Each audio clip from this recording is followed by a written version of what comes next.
prospect that the White House is laying the groundwork for, a larger reassessment of the way elections are run in the country. And you have seen this in New Hampshire.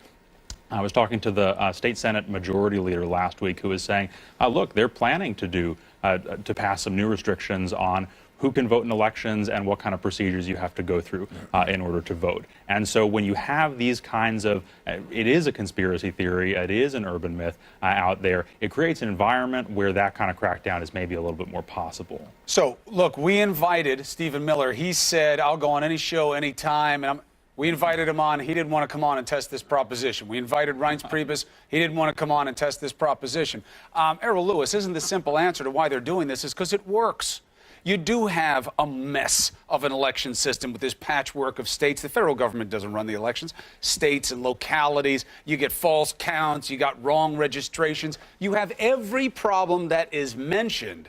It's just about the degree of the outcome, and nobody can show that there's fraud. But there is a lot of sloppiness. There are lots of problems. This works for them. That's why they keep it going. Well, that's right. And I think what Alex suggested is exactly where we're going to end up, which is a lot of this discussion and these sort of false accusations float around in the air, and then that gives different sort of county commissioners and secretaries of state and state legislators all they need to say, well, look, the White House has said that there's voter fraud. Everybody knows there's voter fraud, so let's, do away with early voting. Let's restrict access to the ballot. Let's make it almost impossible to get registered and to stay on the ballot and so forth. But, the reality is when you've got this done really at the county level, and it's, so you've got thousands of sort of voter systems that are out there. It actually provides a layer of security. It's not possible to sort of, in a sweeping manner, hack all of the elections everywhere because there are thousands of different places and personnel and volunteers and mixed systems. So it actually provides a level of security that we should not be so quick to dismiss or throw away.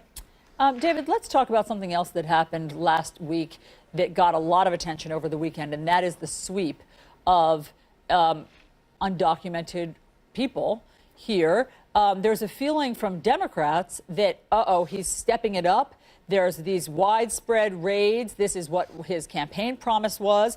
And then there's a feeling from the White House of saying, no, actually, the raids are not stepped up. However, President Trump does tweet, the crackdown on illegal criminals is merely the keeping of my campaign promise. Gang members, drug dealers, and others are being removed. Now, we have, coming up in the program, the husband of a woman who is none of those things. She's the mother of two. She was brought here as a child through no choice of her own. She was deported from Arizona to Mexico. So what's going on? Well, you have an order that's increasingly going to become controversial based on who is kicked out of the country. I mean, if there are removal orders that are being enforced that have not been enforced before, it's going to depend on who they are. I don't think Americans are going to object if you have criminals in the country who have been deported who are still allowed to be here. Felons, violent people. I think there'll be consensus around that. I think when you start getting into the business of the children of illegal immigrants, other stories that are more sympathetic, then I think that's going to hit people differently. And I think we're in the early stages of that. So the kind of information we get about who's being deported and the profiles of those people, I think are going to really kind of move the politics of this, because there's no question that they want to make a tough stand on immigration, something that they follow up on. There's the early reporting on it is that this is actually pro forma, that these are the raids they've been doing, and actually some of the previous raids culled more than this latest sweep in effect. This is actually the obverse of what we're used to seeing. Usually the White House makes up these facts, because I guess they're not facts if you make them up, and then they say, we wanted this. This time it's actually happening, and they're just owning the status quo. I think the key term that David used was orders being enforced that weren't enforced before. That would be a big political story, a big policy story. It's not clear that's what we're dealing with here, right? And I was actually talking to a fairly prominent Democratic immigration advocate a few weeks ago who was saying, look, there are going to be a lot of things that happen under the Trump administration that were already happening that really scan in a different way and that disturb people in a different way because it's the Trump administration. It doesn't mean it's new. It doesn't mean it's different. It may become different, and Trump has promised that he's going to crack down much more aggressively. It's not clear that that's where we are right now. I thought that was interesting, that case they got out of Texas of the woman who was their case study for illegal voting, right, this weekend. So the story comes out that they got this woman, and she's doing 8 years in jail and then getting deported. So then you look at who she is. She's not an undocumented person. She was a legal resident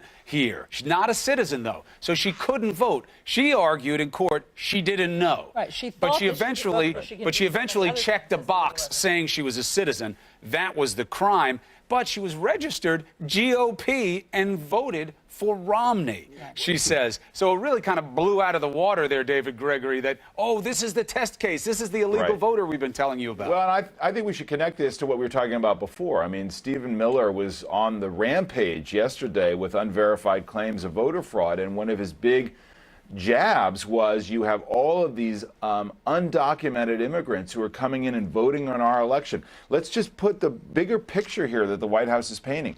He talked about illegal immigrants. He talked about voter fraud. And here's what was really interesting. He talked about, in defense of the executive order, he said this is a fight between people who want secure borders of our country and those who want no borders at all. That is that's a straw man argument, but that's what they're doing in the White House, is saying, oh, all these people, they don't want any borders at all. Yeah, by the way, one last note. The Kansas Secretary of State has also made this his cause celeb. He's talked about it a lot. He has charged 9 people.